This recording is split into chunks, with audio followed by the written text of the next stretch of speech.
Ama naming Diyos na banal at mabuti sa lahat, kami po ay buong pusong tumatawag sa inyo upang ipanalangin ang mga lugar at bawat tao na naapektuhan ngayon ng bagyo. Ama, dinadalangin po namin ang kaligtasan ng bawat isa na dumaranas ng matinding pagsubok at kahirapan dahil sa bagyong umiiral ngayon sa aming bansa. Kayo po ang siyang mag-ingat at magbigay ng proteksyon sa lahat ng apektado ng bagyong ito.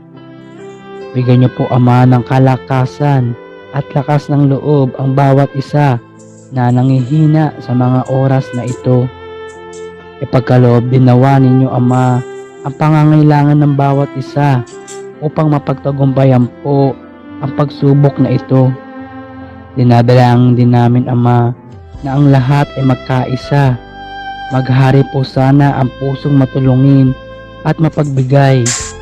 Padala niyo po, Ama, ang mga tao na inyo pong gagamitin upang magbigay ng pag-asa sa bawat isa. Muli, Ama, hinihingi namin ang inyong gabay sa mga oras na ito. Alam namin na matatapos din ang pagsubok na ito.